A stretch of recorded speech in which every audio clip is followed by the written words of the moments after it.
everything. Something about your love, something about your love changes everything, changes everything. Something about your love, something about your love changes everything, changes everything. Something about your love, something about your love changes everything, changes everything. Something about your love, something about your love changes everything. You turn my morning into dancing. You turn my morning into dancing. You turn my morning into dancing. You turn my morning into dancing. 'Cause your love changes everything. Your love changes everything. You turn my morning into dancing. You turn my morning into dancing. You turn my morning into dancing. 'Cause your love changes everything. Your love changes everything. Oh, there's something about your love, something about your love changes everything in my body. Oh, something about your love, something about your love changes everything. It changes everything. Something about your love, something about your love changes everything. It changes everything. Something about your love, something about your love changes everything, changes everything. Something about your love, something about your love changes everything.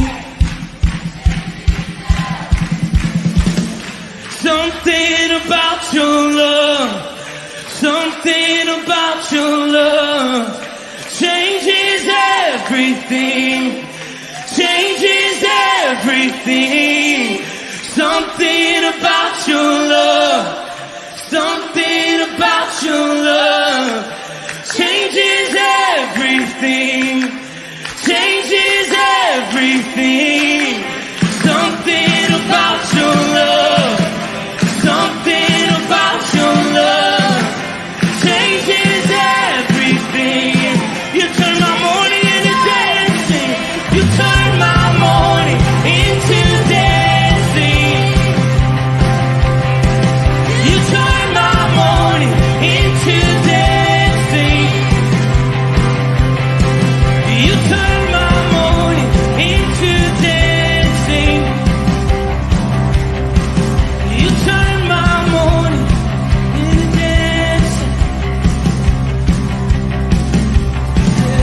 Something about your love, something about your love changes everything. Happy and blessed Thursday morning, Rooted Men. Good to have you on board. This is Pastor Tom from the Rooted Ministries, and we are digging into the last chapter of Proverbs, Proverbs chapter 31, and the focus is on women. We had the king's mom and the king reflecting on the teachings that the mom provided.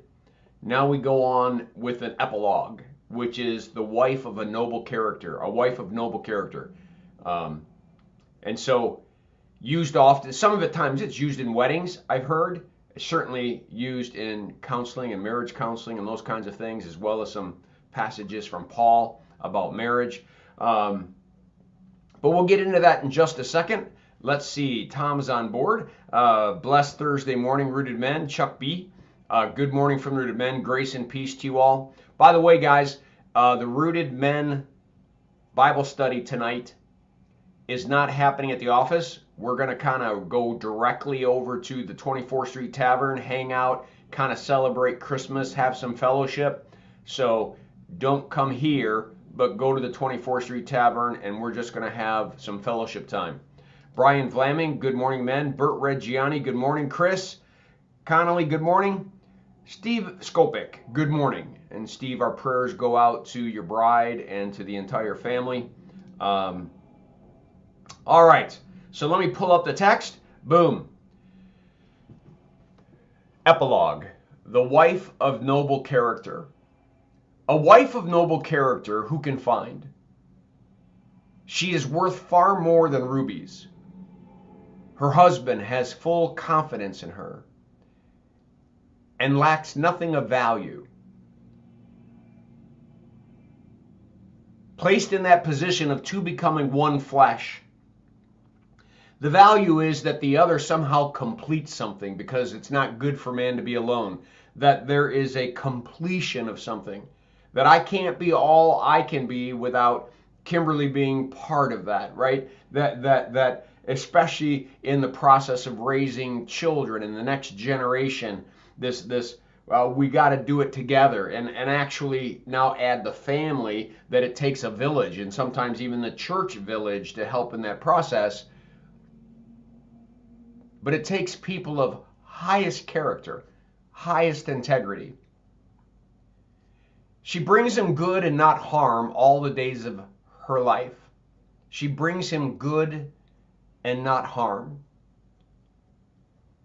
Some of the verses I think American Christian couples should be looking at is, Jesus says the greatest commandment, the second part of it, is to love your neighbor as yourself. Treat that other person as you would want to be treated. That love is unconditional. That we seek to do good and not harm. This is true for a wife as it is for a husband. That certainly because of our sinful natures, we'll get into issues. But none of those issues is greater than the one thing, which is our relationship. And if Christ can reconcile the whole world to himself in the death and resurrection of Jesus, then he certainly can reconcile a perspective or a disagreement about a thing that is going on in a relationship. The goal is to bring the other good, not harm. Don't bear false witness. Be quick to listen and slow to speak. Be angry, but don't sin, and don't give the devil an opportunity. All these verses that talk about how we should operate inside of a relationship. She selects wool and flax and works with eager hands. Now, look, this is all got done years and years and years ago, obviously. So women were staying at home. They were feeding the family while the husband would be out from morning till night working.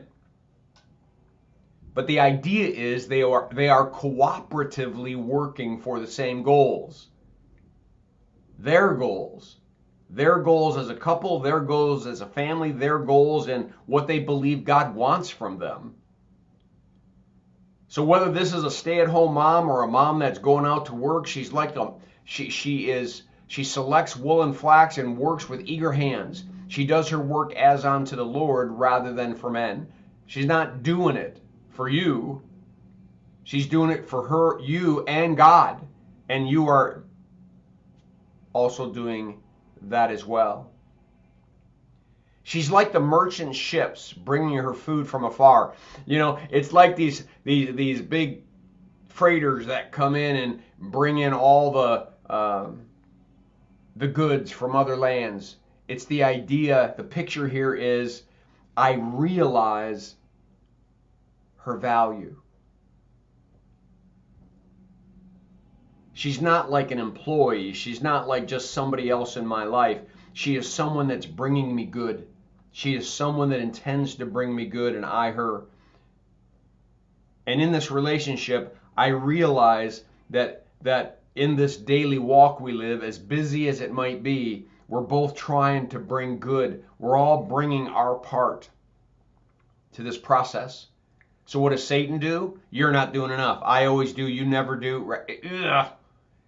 That's the stuff we got to stop. We got to see Christ in the other, and we've got to work for a we. The strongest relationships, you'll hear them say we. The weakest relationships, I, you, her, me. All right.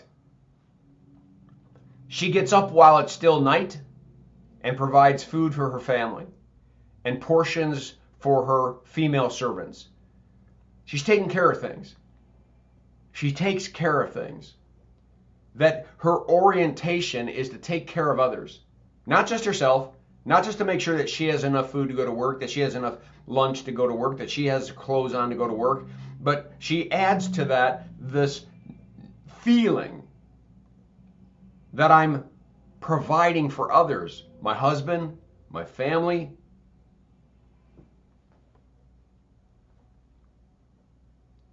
She considers a field and buys it. And out of her earnings, she plants a vineyard. She's productive. And one of the questions is, because of some of the things that we have going on in our relationship, and I don't say we don't have things. Do the things that concern us and get us frustrated, are we not seeing the big things that they're doing? And if we could see the big things that they're doing for us and for the family, might we able then to put the priority of the stuff we're arguing about down to a level where it can be talked about? It's the idea of what's the majors and what's the minors. Satan would have us be blinded of the majors, so we only focus on the minors, and pretty soon the minors become the majors and they overwhelm us. Are we seeing this work? She sets about her work vigorously. Her arms are strong for her task. She sees the trading is profitable, and her lamp does not go out at night. If something's got to get done, she keeps going. In her hand, she holds the distaff and grasps the spindle with her fingers. It's the process of the wheel that makes wool garments. The picture is that she's always profitable in her work. She's always getting things done. She opens arms to the poor and extends her hands to the needy. That goes back to a verse that we just talked about yesterday, that we defend the rights of those who cannot speak for themselves. That person has a heart that not only sees husband and sees children and sees all the things that need to get done, but then has a heart of empathy and compassion for those who are hurting. When it snows, she has no fear for her household, for all of them are clothed in scarlet. Her work is preparatory. She always sees in the future. She's not just doing enough for today, but she's making sure that days ahead are covered. She makes coverings for her bed. She's clothed in fine linen and purple. Her husband is respected at the city gate, where he takes the seats among the elders of the land, which means no one's talking about the crap that's going on behind doors, right? Because everybody has issues. I know it's going to be shocking, but Pastor Tom and Kimberly have issues. The thing is, they're put in a priority and they're dealt with in a way that they don't make it out into the community. They don't make it out in some type of gossip or harm. She makes linen garments. Make sure I'm going to the right place. Oh, I think I went too far. Yep, I'm going to stop. Okay, so I went too far. Okay, yeah, that's it. I guess contemplate your relationships today, whether you're married or not married. If fulfilling the greatest commandment is to love God with our whole heart, whole mind, whole soul, and all of our strength, and loving our neighbor as ourselves, how are we doing in that loving our neighbor as ourselves? Do a little time study today on how much your mind and your words were focused on you, me, rather than others. Where's the balance? And is it possible that that balance is what creates collisions and creates explosions when finally two people get back together and need to be family? If for 10 or 12 hours a day it's I for both parties, and then all of a sudden the biblical demand would be we, it's tough to do. It's tough to do. But if we were other oriented, the 10, 12 hours that we work, wouldn't it be easier to be other oriented once we got home? All right, I think that's what I have for you. Guys, I hope this devotion was a blessing to you. Have a great day. Make it a firmly rooted day, and may someone see Jesus in us today. Peace.